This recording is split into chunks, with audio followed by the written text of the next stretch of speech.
Hey guys, it's April 11th, 2 days after Maddie Fisher, one of the members of the shop's birthday. This is episode 3 of the Shop Talk. Happy birthday, Matt. Thank Today you. we got a nice little lineup of some quick reactions to what happened last week. Little discussion of some NBA. We've been missing out the past 2 weeks on some NBA talk with all the NCAA tourney going on. A little NFL draft, maybe a little Deshaun Watson. And then kind of our weekly segments to wrap up the week. Excited to get it going. Excited to get episode 3 going. We're making another technological development. Maddie's got a mic. We now have three. What's up? We have 3 videos going on at the same time, which we couldn't figure out last week. So getting better each week. That's what it's about. It's Baby a slow steps. ascent. Exactly. Tortoise, not the hare. Frankie, you want to get us rolling? Yeah, let's start. We got to start with the NCAA tournament. Obviously, we had the Final Four and the national championship game happen after our last episode. We had Baylor Gonzaga in the final. I think we both saw that one happening. And what we didn't see happening was the final result of that game. Baylor just kind of rolling and what felt like an easy win for them. Alex, I'll swing it to you first. Knee-jerk reactions. Yeah, I think my knee-jerk reaction is, wow, got to be impressed with Baylor, right? I think everyone was. I also think that, just food for thought, there was a bit of an overreaction to the game, in my opinion, of people saying Baylor would have wiped the floor with Gonzaga 9 times out of 10 and stuff along those lines. I don't think that to be the case. I think Baylor played a hell of a game. I think Gonzaga is a hell of a basketball team. And I think that series would go 7-5 or something along those lines. Excuse me, 7-3 or 6-4, something along those lines. It wouldn't be a 5-5 series if they were to play 10 times. So that would be my takeaway. Obviously, Baylor played fantastic. Their guards are unbelievable, like Matt had mentioned. Jalen Suggs is still a dog. Gonzaga is going to be back again next year. I think my biggest takeaway from the week is that I won the bet of the week along with Frankie with UCLA in the Final Four game, and Johnny Juzang 3 points shy of winning in the game. I called 32 in a win. He got 29 in an L, but they did in fact cover, as we know. Great teams cover. But in all seriousness, I think, hats off to Baylor, right? But let's not forget of how good of a basketball team Gonzaga is. I don't think they're as overrated as people were saying. That's my take. Yeah, so first off, thanks for having me back after being marketed as the sharp and going 0 for 2 on my first 2 bets. So appreciate you guys having me back this week. But yeah, I think so. First off, one of the games of my lifetime, the Final Four matchup between UCLA and Gonzaga. Once I realized my bets were going to lose, I totally was cheering for Gonzaga and Johnny Juzang. But then Suggs is that guy, and great players have great moments, and he made that half court shot, and I think 10 times out of 10 he makes it. I don't think it was lucky. I'm with you on that. I hate people saying how Skip lucky Bayless it was. It like, wasn't it's lucky. not a great game. Like, I don't know. That's a terrible take in my opinion. But and so then the Houston game, just to quickly touch on it, that went how I thought it was gonna. We were texting, like I took Baylor and gave the points, and that was a comfortable hit for me. And then the championship game, I agree with Alex, and I want to take it one step further. Like, I actually think Gonzaga wins 7 out of 10 times. I think this was the perfect cocktail for Baylor to win the way they did. Like, if they were to play 10 times, only one game would look like this. And it's because like Gonzaga got punched in the mouth early because Baylor started like 5 for 5 from 3. So it's like, yeah, that completely takes you out of your rhythm. Like, Timmy got in foul trouble early. Like, Wait. Before I forget, Matt, people talking about how Timmy got manhandled by Baylor and how he couldn't hang with the big boys. Did you not just see what he did to Mobley, the number 2-3 pick in the NBA? Like, he just dominated arguably the best center in college basketball. And then a week later, shooting like 80% with foul trouble. Yeah, and then a week later, you're gonna tell me he can't handle the big boys? Like, that doesn't check out. Terrible take. Yeah. I agree. A terrible take. But like, anyone saying Timmy got manhandled, like, come on. Like, he got in foul trouble early and then had to change the way he played defense as a result because he's too valuable to his team. He needs to stay in the game. And also, no one on Baylor, like, no one at Gonzaga showed up except Suggs. Like, really, like, Suggs absolutely balled out. We were texting during the game, and I'm like, yeah, this is a blowout, but Suggs is still that dude. Like, he had that great and one. He hit 2 threes in the second half to try to keep it close. But no one else in Gonzaga showed up. I think like Suggs, like, they shot like 3 of 20 or something from 3-point land. I mean, for me, like I bet on Baylor, so I was happy, but I didn't want the game to go that way, and so I was still disappointed, even though monetarily, like I had a great Monday for that game. So, those were my big takeaways. I still think Gonzaga is a better team. I'm not going to back off my take that I think they could have been one of the greatest teams of all time.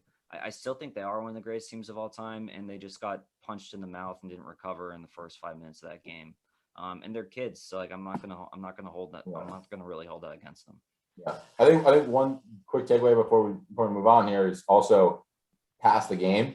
I think Suggs is in the conversation for number one overall, like you said, Matt. Yeah, I think he is. After the Final Four, like I think the UCLA game and the final, he put himself in the conversation. And the defense he played too. Yeah, 100%. Yep. Definitely. Yeah. I mean, you guys made a lot of great points. You're absolutely right. One thing that I did see, though, that raised an eyebrow for me, or both my eyebrows, right? Just an awesome stat. Apparently, the only team to cover the spread against the Baylor Bears in the tournament, Hartford in the first round of 64. Repping CT, baby. Let's go. CT. But that was just something that I saw really quietly dominating the tournament. And they didn't see people talking about the Baylor Bears quite like they were talking about Gonzaga throughout the entire tournament. Yeah. Me personally, great point. That just looked like a way bigger, way more physical, way more athletic team, especially down low. They were cleaning the glass, offensive, defensive, didn't matter. The offensive glass, they kicked ass. They kicked ass. For me, it's tough to look at that and really, really think that, Gonzaga would win a series against that. I think that you're right. It's definitely a closer game next time, but me personally, that's just my 2 cents. But a lot of great points. We're going to move on. MLB Week 1, right? Oh boy, where do we start? We want to start with the Yankees, guys, and just how bad things are going, or what? Matt, do you want to take it? Do you want me to take it? So my 2 World Series picks suck. So, like, don't listen to any MLB take I have ever. But Acuna hit a ball a mile. Dude, that I sent Alex that video. Like he was a no doubter to straight center. Like it was like 460, absolute pin missile. But yeah, I mean, like I think like baseball is a long season, right? So I think knee-jerk reactions to week 1 are tricky because I try not to do that because I think eventually, like, you play so many games, teams eventually normalize out. But I mean, I live in Boston. The Red Sox ripping 5 straight games after starting 0-3 and somehow leading the AL East. Like after, like, I thought the Red Sox were going to lose that division straight out. You have the Orioles and the Red Sox leading that division like that. If that's the case at the end of the year, like, I would be shocked. Twins look good. We talked about that. Astros look good. We talked about that. I mean, the Angels look awesome. The biggest surprises for me, and then I'll pass it to Alex, are both the respective Eastern divisions. Like, I think the AL East is flipped and the NL East is flipped, except for the Marlins. Like, they're probably going to lose that division. But the Braves started off 0-4, ripped off 4 games, so started to make me look better. I think the Mets, one game back. Yeah, the Mets are a trendy World Series pick, which our boy Frankie did pick them. I think that's still a great pick, even though they're 2-3 and got kind of hit by COVID.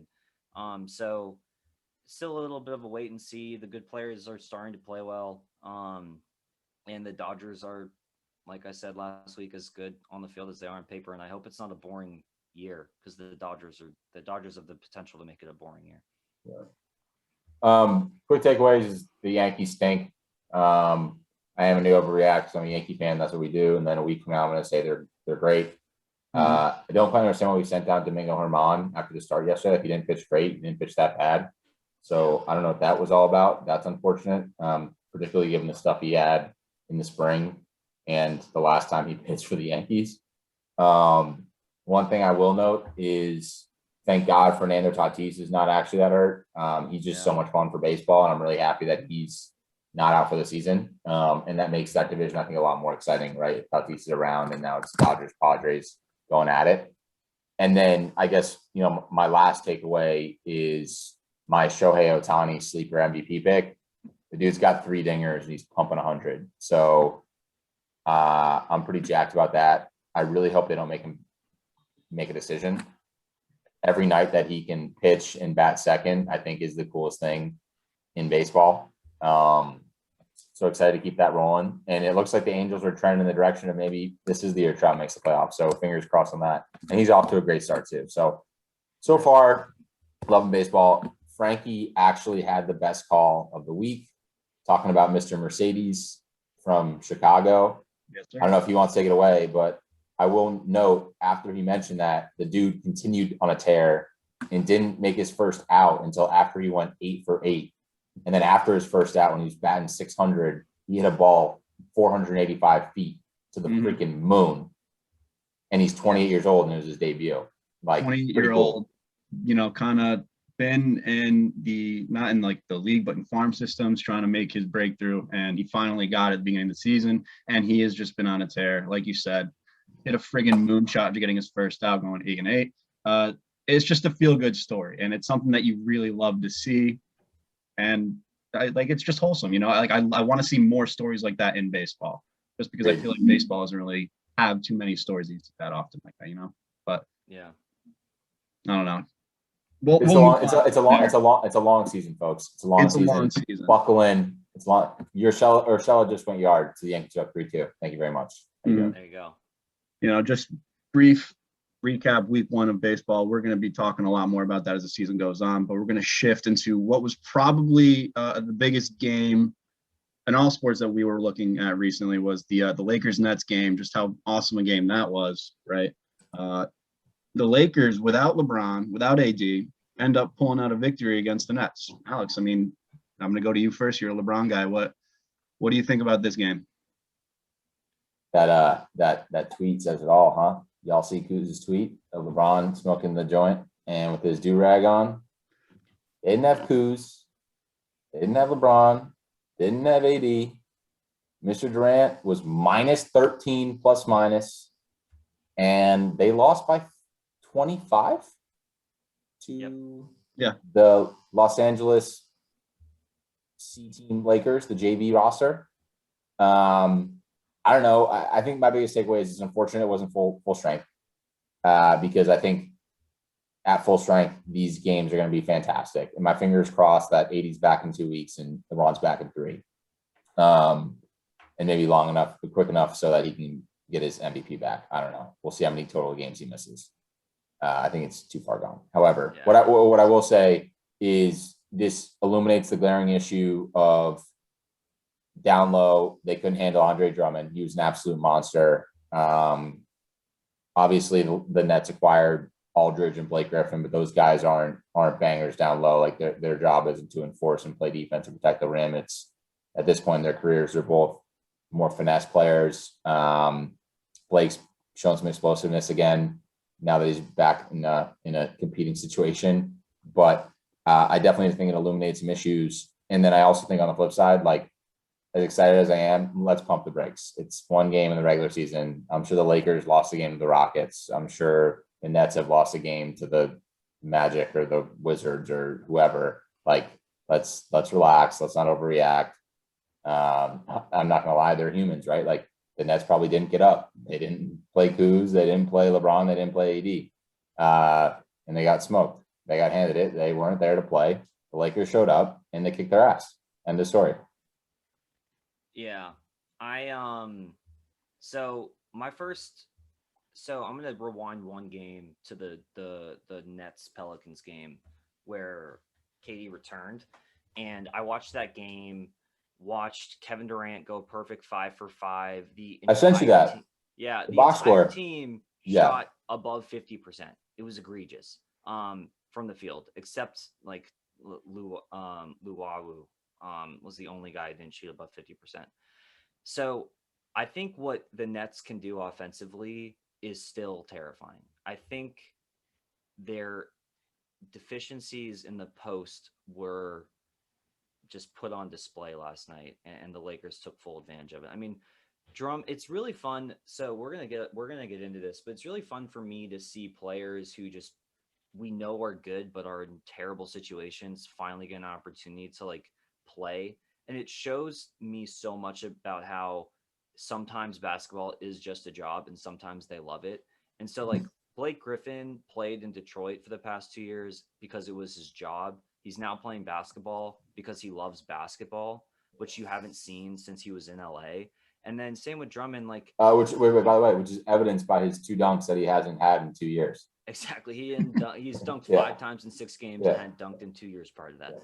And then Drummond being in Detroit and then Cleveland is just a completely different, like, the thing is, I play a lot of like DFS, DraftKings, FanDuel, and like Drummond's always been one of my favorite players because his rebound efficiency just makes him one of the best daily fantasy players ever. So I've always known he was really good, but like seeing him flex after like a tip in and one, and like those types of plays just make me so happy as a basketball fan.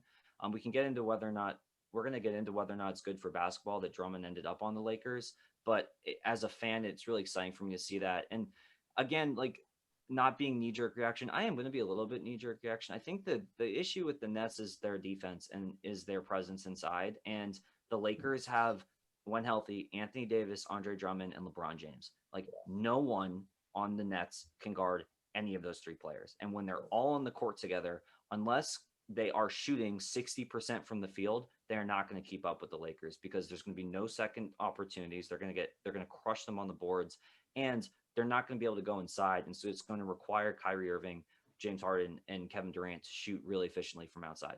They are probably the 3 best players in the NBA outside of Steph Curry who can do that, but everyone's human. Like, eventually you normalize to your 40% average. And over the 7-game series, I think the Lakers win that. And up until last night, I kind of had resigned to the fact that the Nets were going to just be a 2016-17 Warriors, and it wasn't going to be a fun postseason. And so it also gave me hope last night, like for the first time this in a while.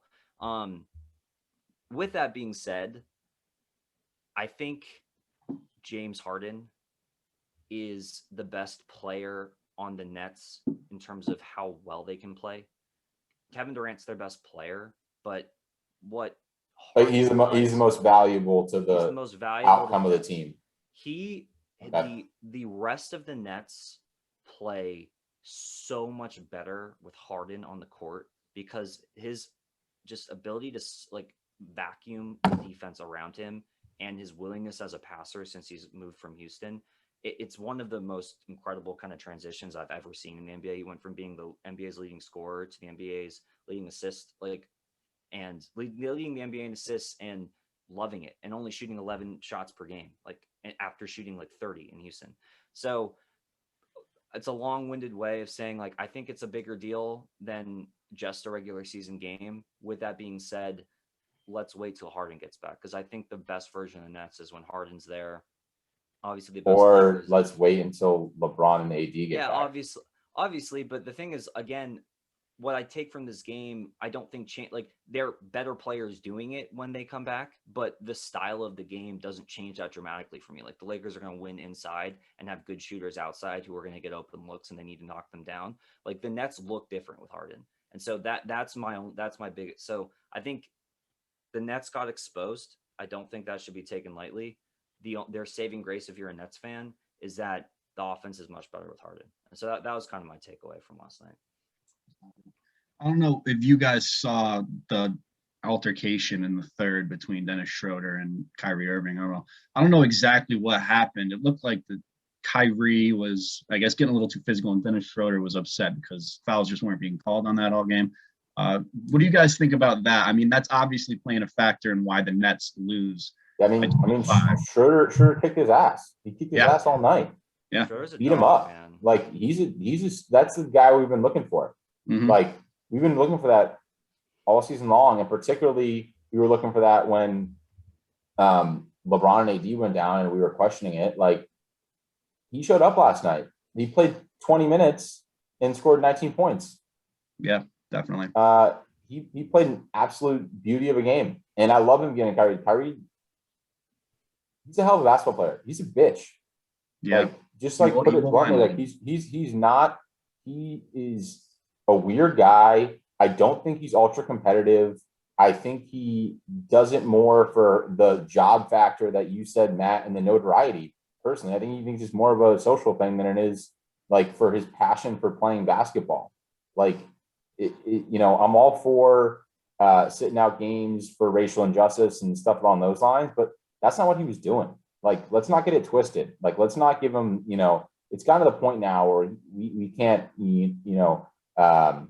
kind of give him the benefit of the doubt. It's happened too many times. So I think hats off to Shooter. Do your thing. Get tossed for that. I'm with that all day long.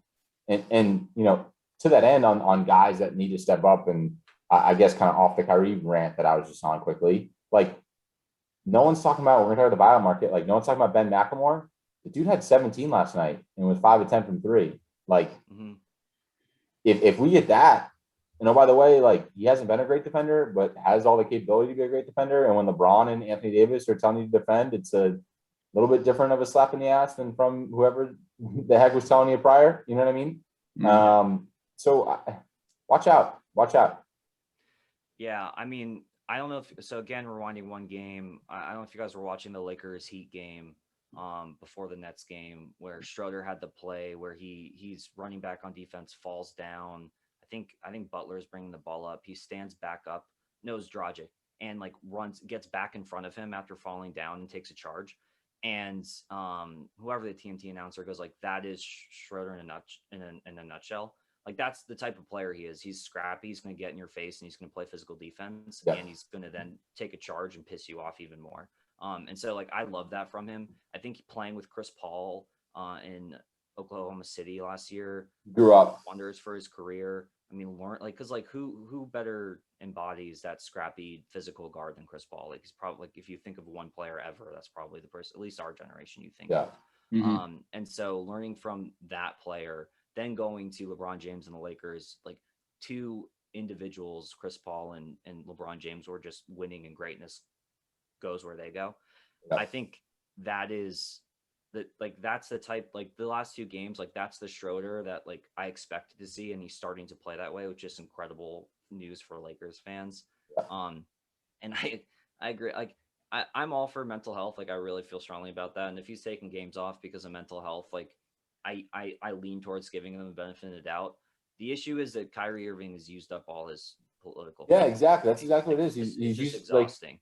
Like, he's like same person who said the world was flat and then said, "Ha ha, gotcha." Like, fuck off, man. Like, and then burning his what was he doing? Like, burning the sage at the Celtics because the juju. Like, dude. I mean, I don't know, man. Definitely weird stuff, and it was very clear that Dennis. I honestly think, and maybe I am so wrong, which is totally possible. I don't know the guy, but I think it's all stage bullshit to get attention. Could be. Like, he's trying to get attention. Who's like, he didn't go to the bubble, and he was injured, but he said it was because he wanted to focus on social injustice issues. That's what I'm talking about. We don't hear from him for 3 months, and then the next time he's in the media is when he's saying that Kevin Durant's the first person he feels comfortable letting take the last shot and taking a direct shot at LeBron James.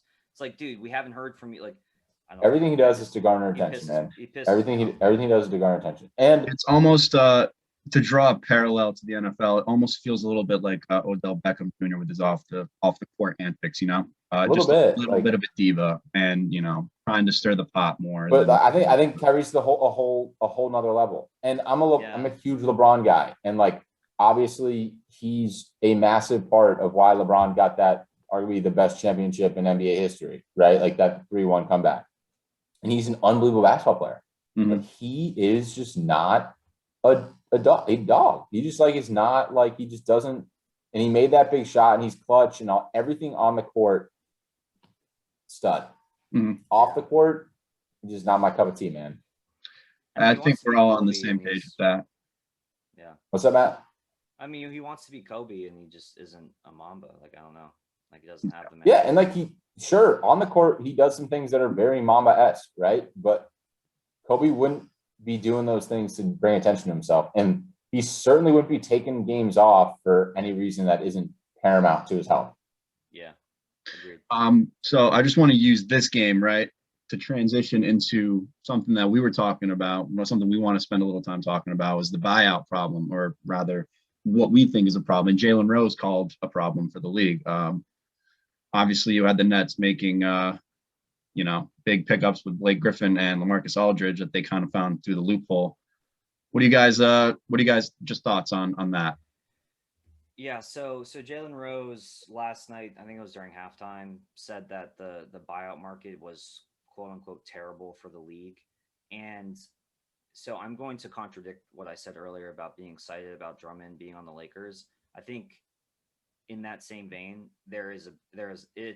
exactly what how you described it. It's a loophole because Blake Griffin didn't dunk a ball for 2 years, and then all of a sudden he's jumping through the roof again. And I just think, um, I just I just think that it's frustrating because I don't want, like, I think everything the NBA has done, and they've made a lot of really good rule changes to make teams continue to be competitive. Like, it's a lottery. You don't automatically get the first pick if you suck. They expanded the playoffs so that you have something to play for if you're a 10 seed. And so you have all these things going for you to maintain competitiveness, but then you have teams openly not playing a player because they want to maintain his draft or his trade value and they don't want to risk him getting injured. You have players dogging it so that they can enter into this buyout market. Like, Blake Griffin had another year on his contract. He was on the last year of his contract, and he gets bought out and goes to the Nets for like NBA minimum so that the Nets can stay within cap. And that just, all of that does is hurt the competitiveness of the league. And I think in general, like, while NBA ratings were incredible during the Warriors run, like, the non-core NBA fans were just tired of being like, oh, like, the Warriors are going to beat the Cavs in the finals. Like, I don't even need to watch. And this buyout market just enables that even more because, like, any semi-good, a little bit over the hump player who can dog it to, like, get bought out to then just go to a contender for minimum salary because that person's already made so much money.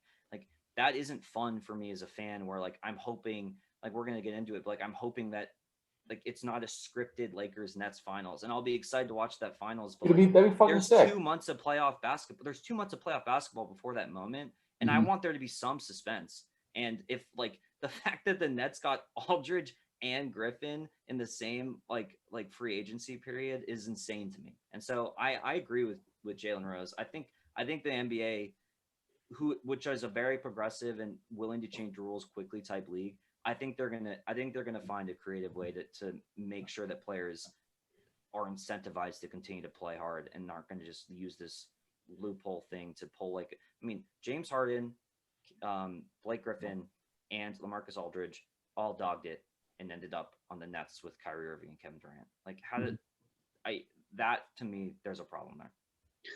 Definitely a problem. I mean, it's one of those things where we've all seen it in the past. I mean, the NBA is a player-driven league, right? And it's like talking about the NBA of old, where you had team basketball and just lockdown defense. It's just it's not something that we see anymore. And I know we all want to see that because that's more fun to watch than just everyone shooting the lights out with whatever. But Well, how are the Yeah, Lakers I going to win also the NBA wanted- championship?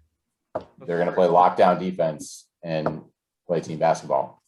One thing I want to say quickly, and then Alex, I'll let you jump in because I want to make sure my whole point is clear. I'm not saying I don't like player movement and being players controlling the NBA. It's why the NBA is my favorite league. Like, we said this last week, I like players who play on teams and I cheer for those teams. Like, I love, like, empowering players and them moving, but I don't love intentionally not trying hard. So that's where a line is drawn for me. It's like, Okay. I don't like the old 80s where, like, it was okay for a GM to create a super team, but not okay for LeBron. Like, I'm all for LeBron going to the Heat and then starting that movement, but I'm not for intentionally sucking in order to make that happen. Yeah, I think that's fair. sandbagging. I agree. The effort thing, I'm with that. I'm with the what is it called?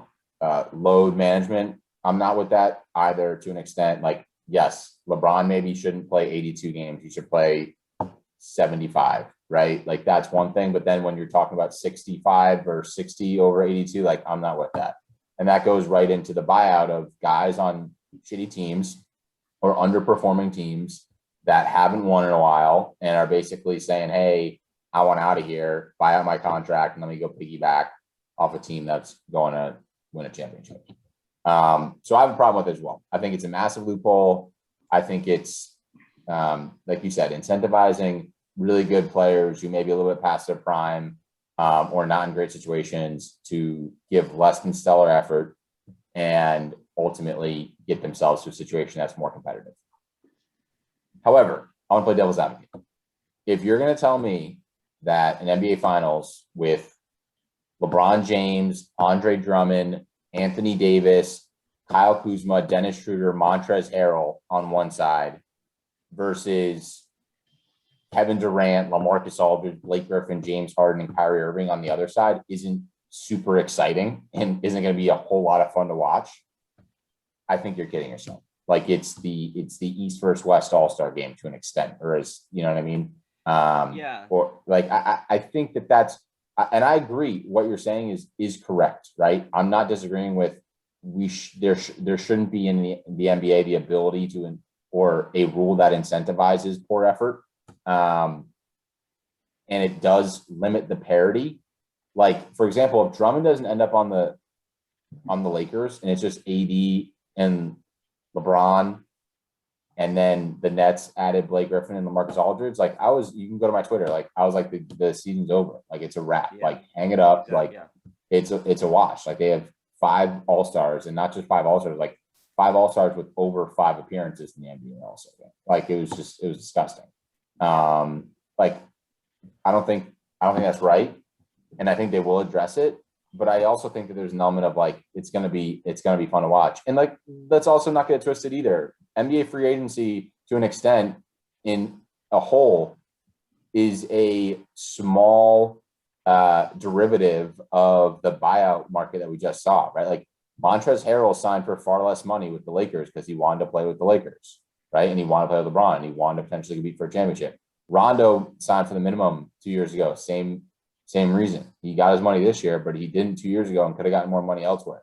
Like these guys, Dwight Howard is another perfect example. Like these guys make decisions based off of, at this point now, a lot of the winning and competing, and not as much about the money. So if we want to have that discussion, that's a different discussion to have. But the NBA free agency as a whole already slightly reflects what we just saw in the buyout market. So pick your poison. It should be fixed. Yeah. It should be fixed. It needs to be fixed. But I don't know how. I don't know what is going to happen. Like and how you address it. It's an arms race, and like what you said about a really good point. I think about if the Lakers didn't get Drummond, that would have been even worse because then the net, like it would not have been fun to watch the Nets. And so it's just hard for like if you're like it's just hard for like just like as a like in the competitiveness of the league. Like I like suspenseful like the Warriors in their 73-win season, that 7-game series in Oklahoma City against Kevin Durant and Russell Westbrook, excuse me. That series was insane. And Game 6 Clay was born, and then they went and played like the Cavs and had that epic 7-game series. And that was probably the greatest NBA season, maybe ever. Like that was just an insane season. But from that point, this arms race has started where I don't know if we're gonna ever have a season like that again, because you kept saying the Sixers. Well, dude, no, I disagree because this season could be that season with the Lakers and the Nets. The Cavs and the Cavs and the Warriors that year, that wasn't supposed to be a series. They were down 3-1. They were getting wiped. Like that was just miraculous LeBron James. Like that wasn't the competitive level of the Thunder Warrior series. I disagree. I think you could replicate Warriors Thunder with Lakers Nets of this year. Yeah, I don't agree to disagree then, because I think it's a different feel for me, because it's not like those two teams were not created from an arms race. Like they were created a little bit more organically. Like it's just Kevin. No, they were totally organic. They were totally organic minus until they added Durant. Yeah. And so were the Thunder. The Thunder were totally organic. That was organic. Let me jump in, guys. A lot of great points. Let's save it for next week. I want to take this time right now. It sounds like we're in agreement, right, that barring health, barring injury, it's going to be a Nets-Lakers NBA Finals, right? I want to take this time to look through possible, prospective teams that could maybe give those guys trouble. Maybe a LeBron or AD isn't healthy, or the Nets just can't play consistently without James Harden, right? Let's Alex, who are some teams in the East that you think could be, a sleeper? Yeah, I think the obvious choice is the 76ers right now. And that's another one barring health, but assuming they're healthy, they're playing really good basketball. Gotta love what Doc Rivers is doing. And Daryl Morey came in and turned things around there. No one gives Tobias Harris enough credit. I think he's a hell of a basketball player. Embiid was probably neck and neck with LeBron for MVP pre both their injuries. And now it's likely going to be either Embiid or Harden. Some people say Nikola Jokic. Regardless, I think it's the Sixers are the obvious answer. I think my only other caveat there would be maybe the Milwaukee Bucks. Maybe this is the year where they finally figure it out. They're playing some pretty good basketball right now after not playing great early on. Their last 10 hasn't been fantastic. I think they're 5-5, but over their last 20, they've looked better. They locked down Drew Holiday, so hopefully that clears him up for the rest of the year and takes a little bit of a load off his shoulders. So I think it's in my opinion, it's the Philadelphia 76ers. And by the way, going back to our point about Lakers Nets, like a healthy Nets team isn't going to roll through the Sixers, I don't think, particularly the way they play, right? They play a similar style of the Lakers, and Embiid's going to be a problem for whoever's trying to guard him on the Nets, assuming he's healthy. So I'll take Philly. Yeah, I was sorry to cut you off, but I was just going to say Philly's not an easy place to play in the playoffs. It's definitely going to be tough no matter who they play. So, yeah, I think the only other team other than Philly, I think the Heat.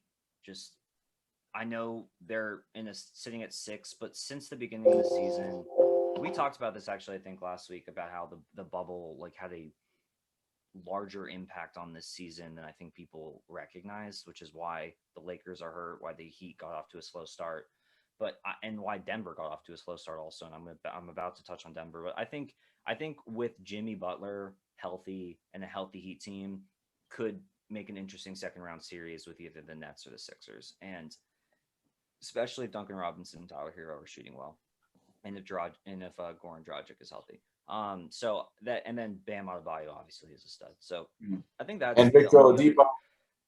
And they just add Depot, and like what he brings to them is an element of an ability to push the pace that they didn't have last year. And so what the issue with the Heat last year is that if they ever fell behind and couldn't play their style of basketball, they usually got blown out. But if they were able to keep a game close and keep it a grindy type game, they usually won those types of games. And so Oladipo being added, that his just like athleticism, quickness, ability to push the ball adds an element to that team that I think they're the 6th seed right now. I wouldn't, like, if they end up being the 4th seed in the East, I'd actually be surprised if they weren't. And so I think that they're a sleeper. They're my sleeper team in the East to be competitive with the Nets. I agree on the Sixers point though. A healthy Sixers team has the size that can be an issue for the Nets, which we just talked about that the Lakers bring as an issue to the Nets. Moving to the West though. So I wanted to talk about this because I want to. So last week I said Denver plus 900 was the steal of the week. I think they're down to plus 750. So if you're not on this train yet, you got to get on it because it's already well underway. Oh, just lost. Alex, we still have you. I guess camera died. Anyway, so Denver though is my team, still my team in the West. They have not lost since I said that they were going to win the West. They've won 8 in a row. Mm-hmm. Adding Aaron Gordon is going to be the free agent move. Even talking about Blake Griffin and blah blah blah, I still think he's the best pickup for a contender. I think Jokic is my MVP. I think he will win MVP. I think he's now the betting favorite.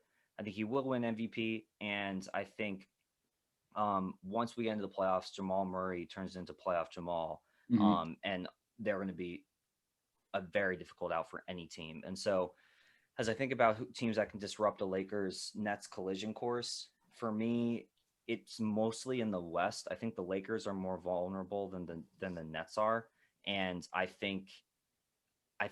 don't know if you guys watched that Jazz Suns game. That was an incredible game. Donovan Mitchell hitting a 3 at the buzzer to send to overtime, but then the Suns eventually pulled it out. Paul and Booker both dropped over 30.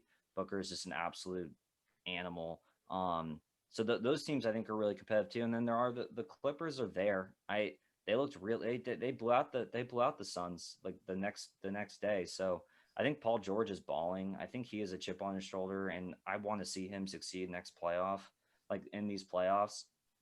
So I think the West is the most interesting of the two conferences because I think the Jazz, the Suns, the Clippers, and the Nuggets, if you told me one of those teams made it to the finals, I wouldn't be surprised. And I'm sticking with that Nuggets pick. I think it's a great pick. And I think they have the. Yeah, of course you think it's a great pick. It's your pick. I know, I do. Of course I do. But that like they have the team constructed that can beat a healthy Lakers team. Because no one can guard Jokic. Anthony Davis can't guard Jokic. Whoa. No, No.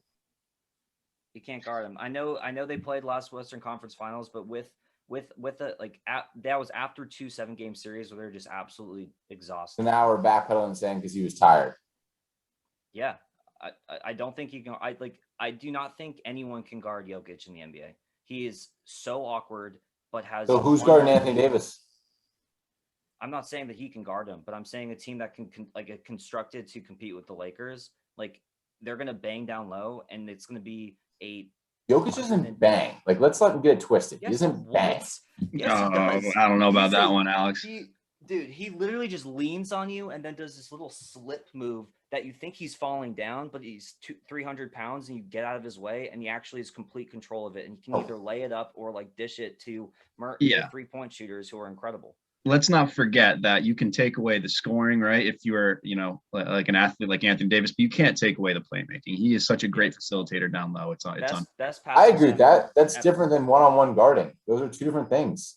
No, I think it's all part of it though, because I think Jokic is a great player. He's going to get his. Like, don't get me wrong, but like for you to tell me like no one can guard Jokic when they have Andre Drummond and Anthony Davis, like if anyone can guard Jokic, it's the Lakers. Like you know what I'm saying? Or who's going to give him the saying that to knock the Lakers, I think, but just to show just how good he is down low because he does bang. No, he does. Okay, so then no one can guard Anthony Davis and no one can guard LeBron James. Agreed. I don't think anyone can guard those players, but in terms of going, and they don't, and I don't think the Nuggets are the best suited to guard those players either. Well, I disagree with that. I think the pickup of Aaron Gordon was a big pickup. He's a terrible defender. He's an upgrade in a 1-to-1 defending set. Thing. I think, and he's putting. I agree, but until he proves otherwise, he's a terrible defender. Yeah, I mean, Kevin Durant was a terrible defender before he went to the Warriors, and he was a great defender. Like Aaron Gordon has the build and athleticism to be a great defender, and he's fine. He played for the Magic. Like the Magic are like where NBA careers go to die for the past year. Bro, I'm not arguing that. We're now betting on the future of Aaron Gordon playing defense after being in the league for 8 years and being awful at defense. I am betting on that. I think he will play great defense in the playoffs. I'm saying it on like this will go up. I'll make a little I should make like a whiteboard of bold predictions.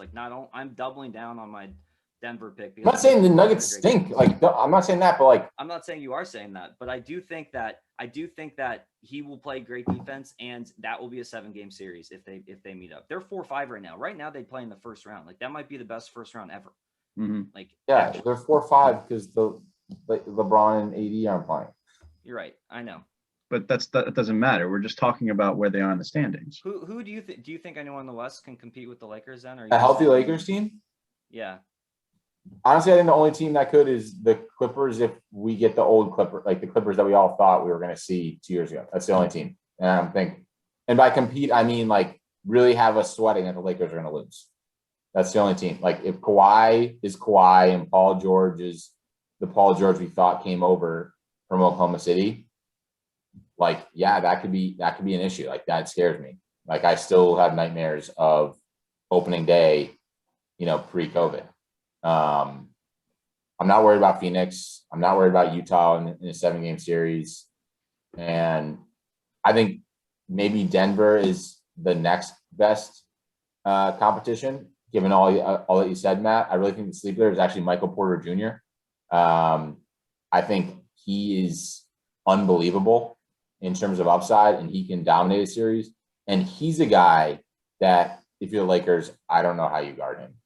Besides maybe LeBron, like given his ability to take you on the perimeter, like I think Anthony Davis and Caruso can guard. Yeah, but Michael Porter is also 6'10".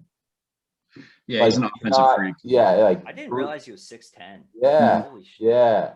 So Okay. like He's Wait. literally like, I'm not calling him Kevin Durant. He's built like Kevin Durant, but bouncier and thicker. Mhm. If he's a healthy back, I think he's one of the best offensive players that you don't talk about in the league. So what jump does he make?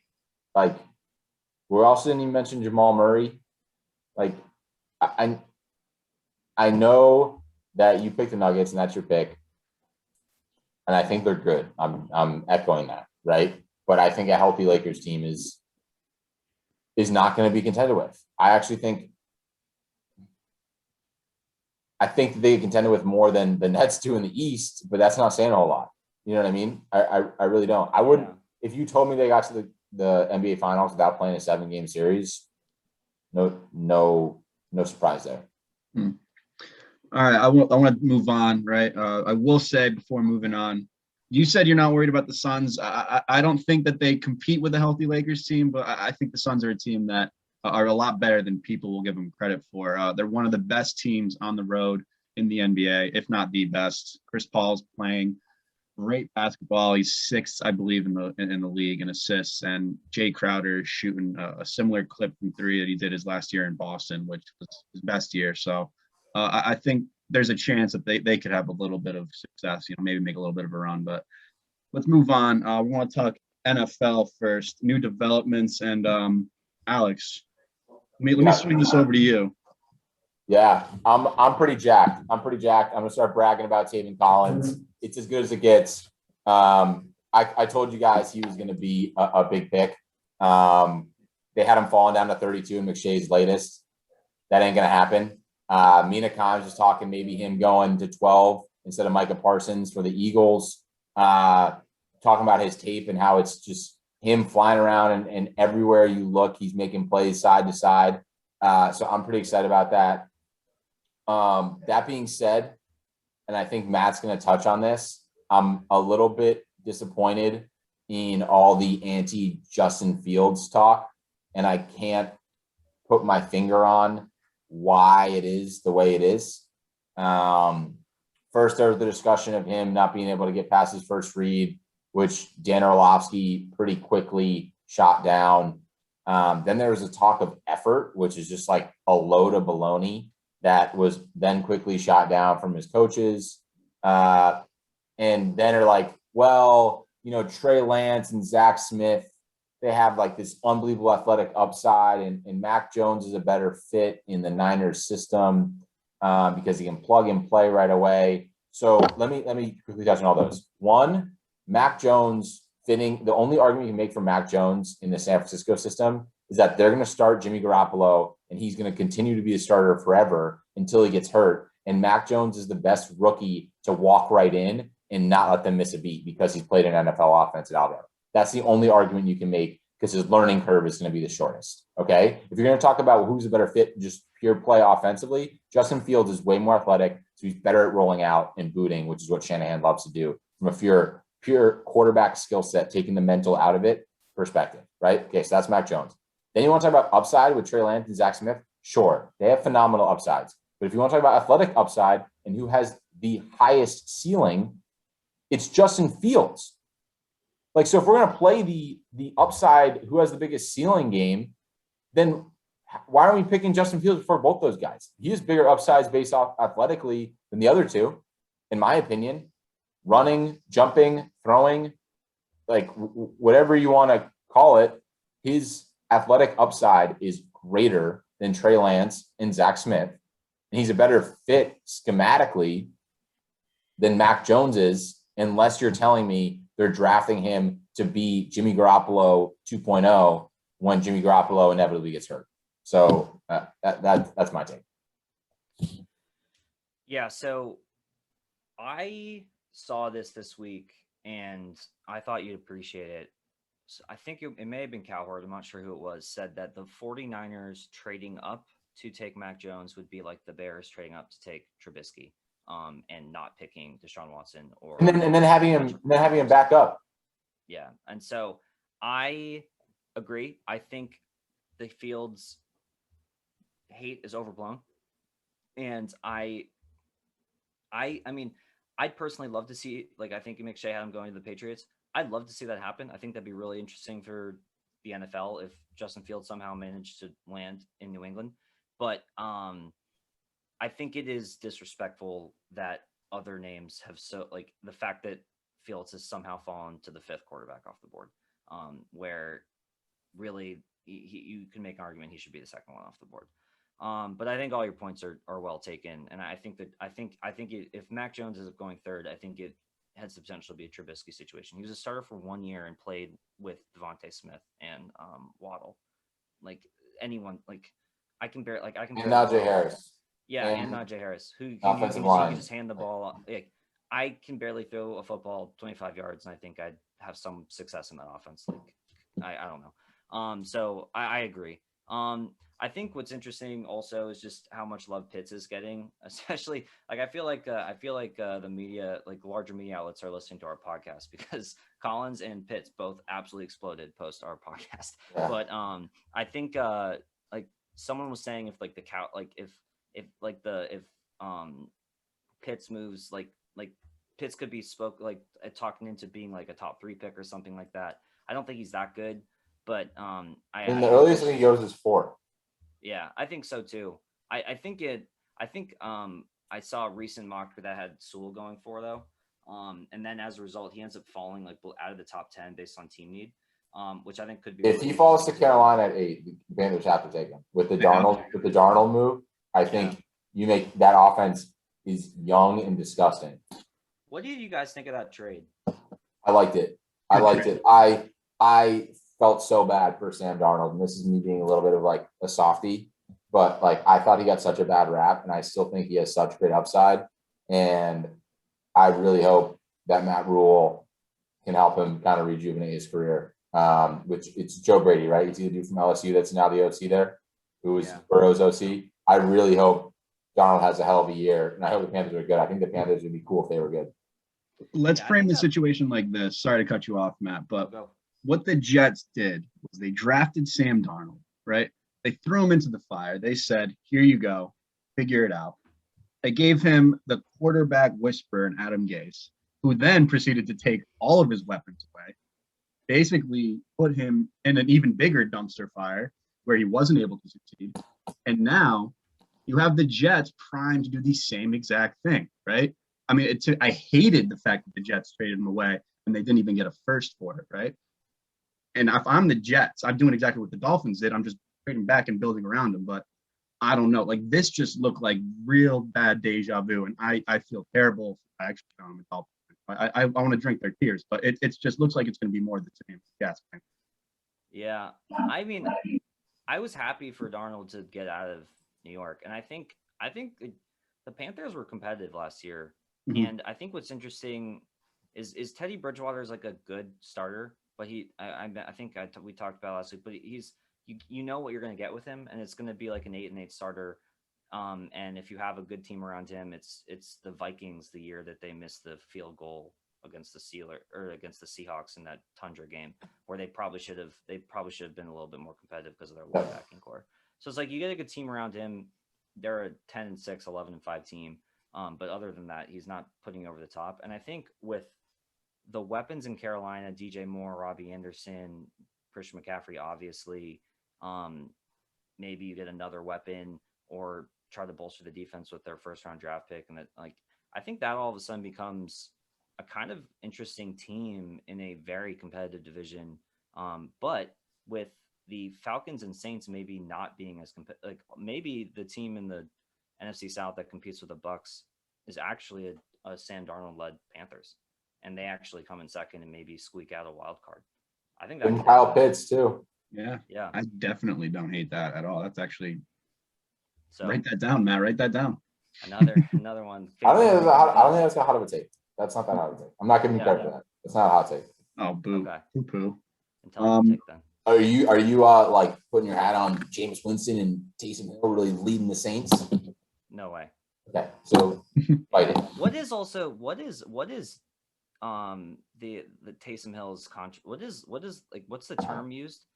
It's all not guaranteed contract, so it's not even a real contract. Well, it's all incentive based, right?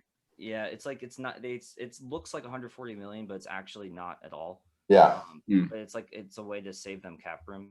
It's a way to like extend his deal. So like it allocates over more years or something. Yeah. I don't know. So yeah, I mean that's like there wasn't a ton of NFL news other than I think it's gonna heat up. It's gonna heat up next week. Definitely gonna heat up next week. Alex, did you want to take a few minutes and give your little 2 cents on everything going on with Deshaun Watson? Yeah. This is an important topic. And I think it's one that we will all be consensus on in terms of our stance. I want to start by saying I'm all for presuming innocence until proven guilty, right? And I think it's up to 22 women now who have said something or allegated against Deshaun Watson.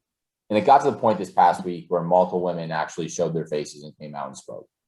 And a lot of people are talking about maybe there's a conspiracy theory about how the Texans are trying to now drag him because he dragged the organization through the mud. And it's gotten to the point where Matt, I know will say this, where there's smoke, there's fire. And going back to those women speaking live, that's a line that I really think is important to note because there's no longer the element of hiding is the wrong word, but being in a pack and not identifying yourself and being anonymous, right?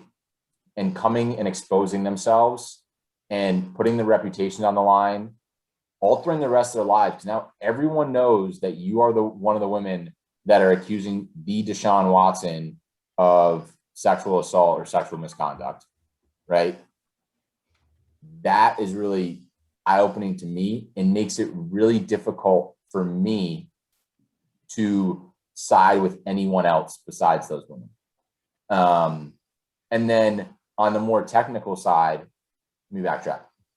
High level, what Deshaun Watson is accused of is terrible, awful, and I totally condemn it. The conspiracy theories about Deshaun Watson, the Texans, are fun to think about, but I don't think are practical at this point. Or honestly, if he is guilty of all this stuff, he's really disrespectful to the women themselves, right? Yeah. And then the next point I'll make on the technical side is now the lawyer of Deshaun Watson is coming out and saying that sometimes it resulted in consensual sex. That feeds into Matt's theory about when there's smoke and fire. Because it's slowly progressing to more stuff conspired and took place. And again, I think that the most important thing is what he's being accused of is so wrong and is unacceptable. And the fact that these women are coming out, showing their faces and putting their lives on the line in terms of the rest of their reputations, really, really hit home with me. And for all that is concerned, I'm going to side with women until proven otherwise. Yeah, I think that's well said. I think you're 100. I mean, this is a debate podcast, but this segment's not a debate.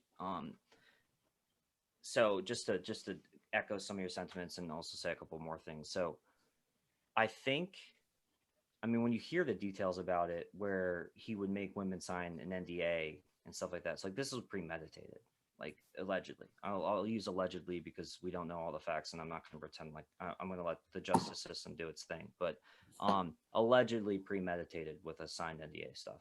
And exactly what you're saying with the lawyer coming, like they're backpedaling on about how much happened and all that stuff. That's like, again, signaling really like this is not great for Deshaun. And I'm not going to repeat anything Alex said because I think it's 100% spot on. I usually I always side with women in these types of things because I think it's overblown how much like controversy there is about a woman lying. Like that actually very rarely happens, if ever. There are select examples of it happening, but that's the outlier, not the norm. What's so crazy to me, and this is what makes it sad for me, is like I looked like everything up until the stuff coming out. Like I really loved Deshaun Watson because I just considered him such a high character guy. And what's so saddening to me, in addition to like, it just further proves why I think it's so important as a culture that we snuff out like jokes that are like locker room talk, quote unquote, because it creates environments where actual offenders feel like people think it's okay, and that's why it's such a problem to have specific types of locker room talk. And so you look at someone like Deshaun Watson, who thought he was a good guy, thought he walked on water, and thought that people. And for all thought it intents was and funny purposes, okay. everyone in the world thought he was the highest character guy in the whole entire. Like Yeah. when Dabo Sweeney calls you Michael Jordan from a competitive standpoint and like one of the greatest leaders he's ever seen, like and greatest teammates, like, the last thing I'm thinking is him doing something like this. Yeah, and that's why it's so sad and scary for me, is because like it's not the Hollywood like sexual like misconduct committed by men is not the Hollywood guy hiding in a bush with a knife. It's the individual who's usually very well regarded, and as a result feels comfortable enough to start doing stuff like this. And that's what's scary and sad about another story like this coming out. I also want to say I don't think that NFL players are more prone to this. I think if you look at like a percentage of football players that act like this, is probably a same ratio as people in the world to like act like it who don't. So I don't want it to become one of those things where it's like, oh, NFL players do this all the time. I don't think that's true. I think 99.9% of humans are good people, and that whatever field you are in, apply that 99%. But yeah, it's just sad to me. And the more and more comes out, just the more sad and awful it is.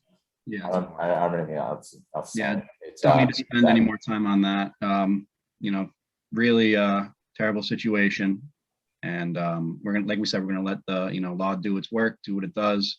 We're gonna find out more about it probably next week. Kudos to those women. And yeah, shout out. Seriously, a lot of bravery, man. Definitely. And then last up, we're gonna finish off with some of our weekly segments, right? Something that we started doing this past episode. Just did you see this? Just something that we saw. Maybe that was just a cool sports moment. Didn't even have to be sports related, but just something that we saw, something that caught our attention, right? Alex, I'll start with you. Yeah, I'll give a quick, just because I'm the loser that came up with it. Basically something, we saw this week that caught our eye that we wouldn't otherwise talk about and is worth, hoping the audience knows in the sports world. So for me, I was watching some Instagram highlights, and Florida State had their spring game this past week. And as you guys, I'm sure know, if you follow college football closely, Mackenzie Milton, the former UCF quarterback and Heisman contender at one point, recently transferred to Florida State. And he obviously had a tragic leg injury to the likes of Alex Smith, where people thought his leg might get amputated. And now 2 years later, he's completing 40-plus yard passes in the Florida State spring game. And I think that would be an unbelievable sight to see if he has a great year and tears up ACC.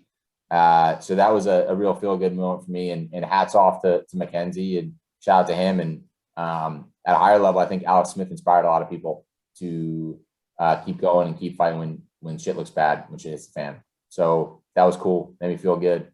And I hope he has a great year this year. That's awesome. I had two quick ones. First on is I wanted to give a shout out to the women's NCAA tournament. Just electric last two games, specifically the championship game where Stanford holds on to win a 1-point battle against Arizona after just upsetting UConn. Really entertaining and fun to watch tournament. I know it's not as covered as much, and that's why we don't spend as much time talking about it, but just my sister plays D1 sports. I think it's really cool that, especially how good some of the freshmen were in that tournament. Really fun to see, and exciting for sports in general to see the popularity of WNBA and the attention women's basketball is getting right now.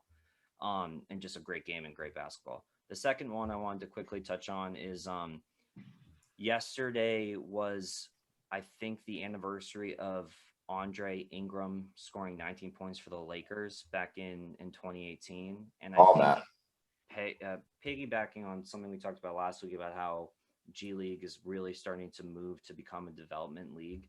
I was thinking, before I even saw this, I was like, usually requires like one person to like do it and like show everyone that it's possible, and they have a case study. And then I saw the highlight of Andre, and I'm like, wait, we already have that case study. Like, it can happen after spending 10 years in the G League. You can make an NBA roster. And so, feel good moment. I saw that come up recently. I think he was interviewed on TNT, and I think I hope that there'll be more stories like that, especially as they try to push for the G League to really be a developmental league. Frank, what do you got for us? So I was going to talk about Yerman Mercedes, right, and how he's just been dominating, but we did touch on that earlier. So I'm going to go with a different pick. I don't know. You guys know I'm a big hockey guy. I don't know if you guys have been watching any hockey, but the Toronto Maple Leafs have been absolutely ripping. They're first in the league, and they have a very dominant squad headed by their goalie, Jack Campbell, right? This guy, first off, he's undefeated on this. And every start this season, he has not lost. So there's that, which is How many starts? He has, I think, 10. Yeah, 10 consecutive starts with 10 straight wins. Wow. So awesome for a hockey goalie, by the way. Number one. Number two, his teammates love him. Every interview that you watch of this guy is super wholesome. The first thing he talks about is how this isn't possible with a great team and great family. But number three is something that I just This is the punchline. This is the punchline. I said this is the punchline. This is the punchline. This is where it really gets us, right? Jack Campbell was drafted in 2010 and had such high hopes, drafted by the Dallas Stars, right? So he was supposed to be the next great American goaltender, next great Johnny Quick. Dominates in juniors, and then his game just falls apart in 2013. So this was a guy who had everything, all the potential in the world. It falls apart, and suddenly, he's back on top again. And that was a cool story for me to read about, just because it's not something that you see all the time. Usually when you see a dude like that with all the hype going into a draft, getting picked up by a National Hockey League team, and they fall apart, they're just a bust. What happened to him? It really wasn't, I don't think, anything specific. It was just he struggling in a franchise that, really wasn't, I guess, putting all of their faith after they realized he wasn't getting off to the hot start they initially anticipated. So it's like a case of the Kwame Browns. Pretty much. Came back and happened to be an all-star. Pretty much, yeah. This dude, I mean, simply put, like, he's the reason why they're having this much success this year. They're the reason why they're a Stanley Cup contender. And his teammates love him. You see the way any of his dudes, Mitch Marner and Austin Matthews talk about him. He is their rock, and, vice versa. That was just a cool story I saw from the hockey world, and something I thought you guys haven't looked into. Maybe take a chance to read on it. Yeah, definitely will. Keep pounding away at the grindstone, right? That's what that is. Absolutely. You just didn't give up. Did not give up. Let's use that. Let's use that to transition into bets of the week. We talked about our bets earlier. Alex had the great plus 14.5 UCLA pick in a game that went to overtime. Justin Juzang. Stay tuned. We have an outstanding invitation to Johnny. I spoke to Christian last week, so trying to get him on the pod. Possibly going to get him on the pod. That'd be huge for sure. And then Matt, on the opposite side of that, took Gonzaga. We all know how that game ended. But what do you guys have? And Frank picked the Sabres, which was a win. I picked the Sabres plus 221 in a game they won in the shootout against the Rangers. So, yeah, I'm kind of shocked. Frank, you kick it off with that pick. You know what? No. Why not? I had success last week fading my New York Rangers. I'm going to do something similar, except I'm going to bet on the Rangers tonight against the Islanders. The Islanders are one of the best teams in the league. And I know what you guys are thinking. The opposite of what you did last week. You stop that. You stop that right now, okay? Because I'm double checking right now. But it's not. I thought Alexander Georgiev was in that. It's Igor Shesterkin. I'm still taking the Rangers, but Georgiev has had the Islanders numbers so far this year. I'm still taking the Rangers. I don't know what the money line is, but take it. That's what I'm taking. All right. Well, in honor of Masters Week and Masters Sunday and the green jacket going on someone today, first of all, this morning, I heard them talking about Hideki Matsuyama, that he basically has $1 billion in the line in terms of lifetime earnings in Japan if he's to be the first ever and only ever Japanese descendant Masters winner. Wow. which is insane. And I never thought about that. But according to Scott Van Pelt was interviewing, I don't know his name. He's the old dude that does all the golf, that does the shot by shot. He's got a nice voice. He's kind of old. Andy North, I think.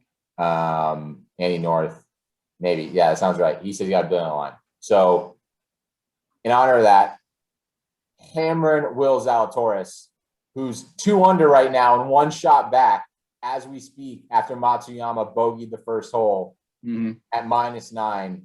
The odds aren't probably that unbelievable, but he's taking home the Masters. The young South African with the electric shirt and electric flow. Hammer. I like. Yeah, I love that pick. Love that. I was cheering for JT and he just collapsed yesterday, which was a bummer. I'll stay in the NBA. We did a lot of NBA talk for my picks. I'm picking the Knicks -3.5 tonight against the Raptors. Raptors just played out of their mind yesterday, and I like fading bad teams that have an outlier game. And then also Pelicans -8 against the Cavs. Pelicans got embarrassed by the Nets. I expect Zion to continue his like just incredible season. And I don't think the Cavs are particularly good this year. I think this line should be double digits, and so I'm taking Pelicans -8. All right. All over the place. I love it. Actually, we did have one last segment. Is who's winning the Masters, but I think we all kind of like the same pick. It was the pick that Alex just took. So I'll take Matsuyama. I like that story. I think it's pretty cool. That'd be cool if he wins $1 billion. Yeah, that would be cool. It wouldn't happen all at once, but like, yeah, I wouldn't mind. He must be shitting his pants right now. Oh, I sure. don't know how if he handles that pressure, man. Dude, he's got the whole country on him. I'd be tooting myself. Yeah, that by the way, that 12th hole, it's going in the water, no doubt. Oof, yeah, definitely. Yeah, he's acing 6. Isn't that Amen Corner? Lord's Day. Yeah. Say your prayers. True. I got nothing else. Anything else, guys? All right, guys. Any closing remarks? I'm good. Deuces, kids. See you next week.